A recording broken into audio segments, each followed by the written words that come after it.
Alright, what's up guys? We're gonna do a deck review of a deck that you may have seen on here. Hopefully it's uploaded by now, but this is gonna be a Warrior of Light. We went to the Materia Cup, or the Winter Cup, sorry. Seen tons of Warrior of Light.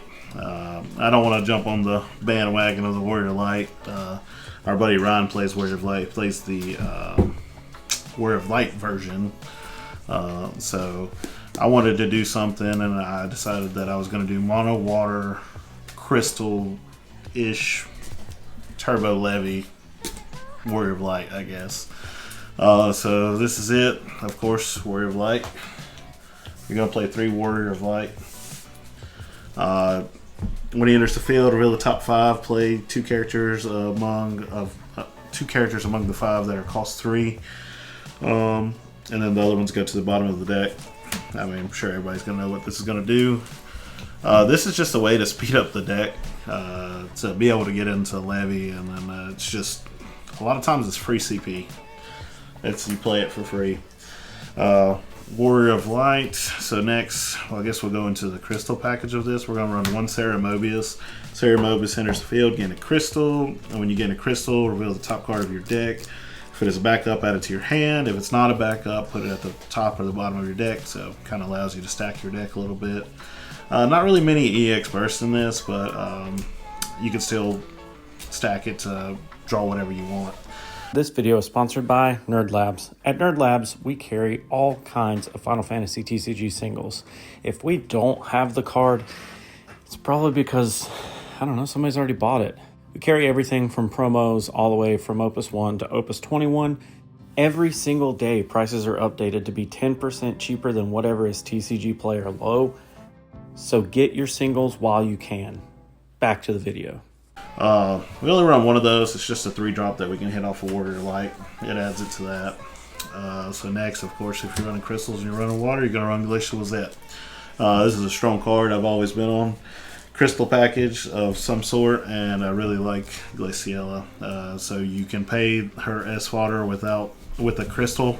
Then you choose a forward and deal it 2k for every character that you have on the board. So you can get up there really high. Really great card. So I usually don't run a deck if I don't have Realm in it. So another way to generate crystals is Realm. So when Realm enters the field, choose 1 forward or monster you control. You may return it to the owner's hand. When you do so, gain a crystal. So a lot of times I'll do Warrior of Light into Realm to return Warrior of Light back to my hand. So then you're just sitting there and you can play Warrior of Light again and pick some more stuff off. So her other effect is Dull Her, pay 1 crystal, search for 1 monster that costs 2 or less and play it onto the field. Pay 2 crystals, Dull Her, search for 1 monster that costs 5 or less and play it onto the field. You let him in because he's going to sit there and cry. That dog. So the reason why we play this, we run 1 monster that's 2 costs, it's Tross, and the other ones are all 3, so you can hit them off a Warrior of Light. So you're gonna, most of the time, if you're gonna use this effect, you're gonna go into Sanctuary Keeper, which I'll get to that. So the next card that we run, which is the draw engine of this, is gonna be your Mog 6. So if you control 2 or more Category 6 forwards other than Mog 6, Mog 6 cannot be chosen by your opponent's summons or abilities. You can duel them and then draw a card. That's simple as that. Sometimes you can draw an insane amount of cards in 1 turn with this deck. Along with Sanctuary Keeper, which is a 3-drop monster that at the beginning of attack phase, activate 1 of your forwards, it gains 2,000 power, I think. So you can sit there at the beginning of your turn, and that's during either player's turn, Sanctuary Keeper. So beginning of your turn, draw 2 cards, duel Mog, draw another card, go to battle phase, activate Mog, duel him again, draw another card. So and then your opponent's turn, you activate Mog again, and then draw another card. It's just all about getting cards and playing them to be able to get to Levy eventually. So next, run 2 Strago. It's a 3-drop. Choose 1 forward your opponent controls, return it to the owner's hand, draw 1 card, so you'll have to duel it and pay a crystal to do that, which you can generate crystals on this because we're running a Paladin that's a crystal generator backup as well. Also, he's a Cat 6, so it goes along with him with Mog to be able to have 2 or more Category 6 forwards other than Mog, and it cannot be chosen. Because once people start seeing that you're going to have Mog out there, they're going to try and get rid of him because they're going to realize that that's your draw engine and that they got to stop it. So the next card would be Bannon. Or Bannon, I'm not sure. When Bannon is chosen by your opponent's summon or ability, reveal the top card of your deck. If it is a backup, cancel all effects choosing Bannon. You can duel them, reveal the top card of your deck. If it's a forward, add it to your hand. Not really sold on this card, but it's just another Cat 6 that you can play to help protect Mog. And it's a 3-drop that you can hit off a Warrior of Light as well. So next would be Titus. Titus, once he's targeted, you can shuffle it and one of your opponent's forwards back into their deck, and then draw 3 cards. It's another way to draw extra cards, and most of the time they won't ever target him, but it's always there, and he's unblockable. And also a 3-drop that you can hit off a Warrior of Light. Next, if you're running Levy, you're going to be running Lena. Lena, all cards in your break zone cannot be removed from the game by your opponent's summons or abilities. Remove 12 water cards in your break zone from the game. Choose 1 water forward in your break zone. Play it onto the field. Obviously, you're most of the time going to be choosing Levy. We're playing 3 levies. When Leviathan, Lord of the World, enters the field, choose up to 1 forward your opponent controls, up to 1 backup your opponent controls, and up to 1 monster your opponent controls return to the hand. When a character is turned from the field to the owner's hand, choose 1 forward your opponent controls. It loses 9,000 power until the end of the turn. Very strong card.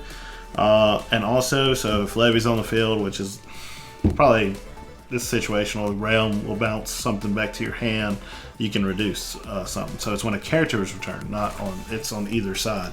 Also, Strago will return something, so you can reduce something by 9 as well. So we're to the monsters now. So we're running 1 Tross. Tross, when a forward your opponent controls return from the field to the owner's hand, draw 1 card. A lot of this stuff is returning things to your opponent's hand. You're going to be able to draw a card.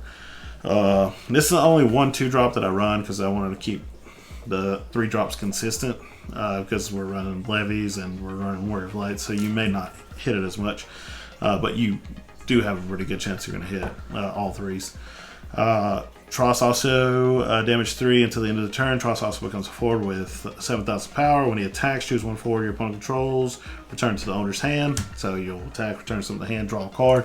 Also, if Levies is on the field, you're going to reduce something by 9 as well. 3-drop monsters. I run 2 Octomammoth. It's a 3-drop you can hit off a Warrior of Light because it is characters. So if you control 3 or more water backups, Octomammoth also becomes a forward with 8,000 power. When Octomammoth enters the field, choose up to 2 forwards your opponent controls, return them to their hand, or return them to the owner's hand. So it's pretty good, just another way to return stuff to their hand because that's what water does. So then we run 2 X-Array just to speed up the draw. So put X-Array into the break zone, draw 2 cards at damage 5, put them in the break zone, draw 3 cards. Just simple. Put it in the break zone, get stuff to your break zone so you can Lena Leviathan, and you're drawing cards off of it. And it's also playable off of Warrior of Light. So then we're going to run 3 Sanctuary Keeper. At the beginning of the attack phase during each player's turn, choose 1 forward, activate it, and it gains 2,000 power until the end of the turn. So you're going to be activating your Mog off of your Sanctuary Keeper to keep doling it to draw cards, so you can sit there and draw a vast amount of cards. So that's the main engine of this, the Mog with the Sanctuary Keeper, which is awesome if you first turn Warrior of Light and hit both of these. Then you're going to sit there and draw quite a bit of cards. They'll have to do something about it. So then we're running 2 levies, the 6 CP levy, it's EX burst, and also choose 1 forward your opponent controls, return to the hand, choose 1 light or dark forward, put it at the top or the bottom of the owner's deck. Choose 1 water forward in your break zone, add it to your hand. You can cast this very easily with the amount of cards that you draw, so it's not hard. And I've even hard casted levies before, not even having to do the Lena, so you just get quite a bit of cards. We're running 1 3-drop Leviathan, the Opus 1. Choose 1 forward, return it to the owner's hand. You can also choose your own Warrior of Light, try your hand, play it again. So this is also a crazy card. Unicorn. Select one of the 2 following. If you control a Category 6 forward, select up to 2 of the 2 following instead. Choose 1 forward, activate it, draw 1 card.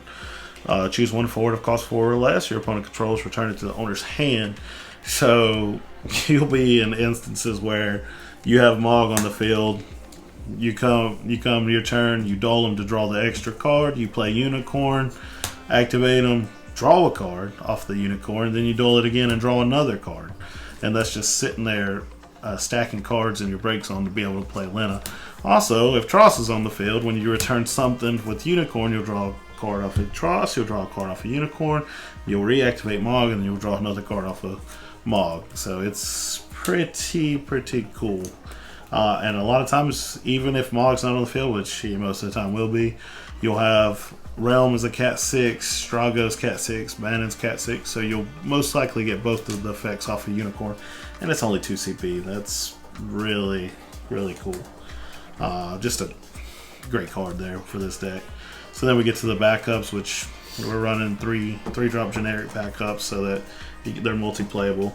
And you can hit them off a Word of Light. You're going to run 3 Loprit, draw 2 cards, and place 1 card from your hand on top or on the bottom of the deck.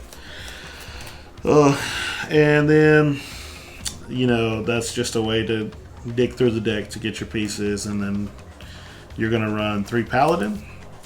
When Paladin enters the field, gain a crystal. When Paladin enters the field, if you control 3 or less backups, draw a card. A lot of times you'll get that. You'll hit it off a Word of Light, or you'll just sit there and play it, and you'll gain a crystal to be able to play any of the crystal stuff, and you get to draw a card. You're going to run a 3 Astrologian. When Astrologian enters the field, look at the top 3 cards of your deck, add 1 of them to your hand, then put 1 at the top and 1 at the bottom. It's going to let you stack your deck a little bit if you want to. There's not really many EX bursts, but you can if you have it in your hand. And then, it's just a way to sit there and siphon through your deck. And then you're going to run 3 Waka. Waka, when he enters the field, reveal the top 3 cards of your deck, add 1 water category X card among them to your hand, and return the others to the bottom of your deck in any order. So this is the backup package. It's all 3 drops, so playable off a Word of Light. This deck is really fun. If you get set up, you're going to sit there and draw a lot of cards.